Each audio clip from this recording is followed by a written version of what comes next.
വാർത്തയിലേക്ക്. വയനാട് പുത്തുമലയിൽ മാലിന്യം തള്ളാനെത്തിയ ലോറികൾ നാട്ടുകാർ തടഞ്ഞു. ഉണ്ടക്കെ ചൂരൽമല ഉരുൾപൊട്ടൽ ദുരന്തത്തിൽ മരിച്ചവരെ സംസ്കരിച്ച സ്ഥലത്തിനടുത്ത് മാലിന്യം നിക്ഷേപിക്കാനായിരുന്നു നീക്കം. ലോറി ഉടമ കൂടിയ യൂത്ത് കോൺഗ്രസ് നേതാവിനെതിരെ കേസെടുക്കണമെന്നാവശ്യപ്പെട്ട് CPM പ്രവർത്തകർ മേപ്പാടി പോലീസ് സ്റ്റേഷനിൽ പ്രതിഷേധിച്ചു. ലോറി ഡ്രൈവർക്കെതിരെ കലാപശ്രമത്തിനടക്കം വകുപ്പുകൾ ചുമത്തി കേസെടുത്തിട്ടുണ്ട്. ഈ സാധനം ഇവിടെ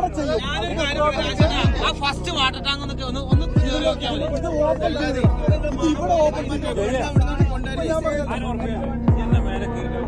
എന്റെ രാശേട്ടാ ഇത് കൈ മറത്തൊന്നുമില്ല, വണ്ടി വന്ന് തൊട്ടിട്ടില്ലേ. ഇന്നലെ രാത്രി 10:30 പുത്തുമലയിൽ നാടകീയ സംഭവങ്ങൾ. മാലിന്യ ടാങ്കുകൾ വഹിച്ചുകൊണ്ടുള്ള 2 ടിപ്പർ ലോറികൾ പുത്തുമലയിലെ ശ്മശാനം റോഡിലെത്തി. ഇത് ശ്രദ്ധയിൽപ്പെട്ട നാട്ടുകാർ ലോറി തടഞ്ഞു. ഡ്രൈവർമാരെ തടഞ്ഞുവെച്ചു. തുടർന്ന് പോലീസ് സ്ഥലത്തെത്തി. ലോറി ഉടമകളെ വിളിച്ചുവരുത്തണമെന്ന് നാട്ടുകാർ ആവശ്യപ്പെട്ടു. യൂത്ത് കോൺഗ്രസ് നേതാവായ എബിൻ മട്ടപ്പുള്ളിയുടേതാണ് വാഹനമെന്ന് CPIM ആരോപിച്ചു. തുടർന്ന് പോലീസ് ലോറികൾ കസ്റ്റഡിയിലെടുത്തു. ഡ്രൈവർമാരെ പിടികൂടിയെങ്കിലും ഉടമകളെ പോലീസ് സംരക്ഷിച്ചുവെന്നാരോപിച്ച ഇന്നലെ രാത്രി മുതൽ CPIM പ്രവർത്തകർ മേപ്പാടി സ്റ്റേഷനിൽ കുത്തിയിരുന്ന് പ്രതിഷേധിച്ചു.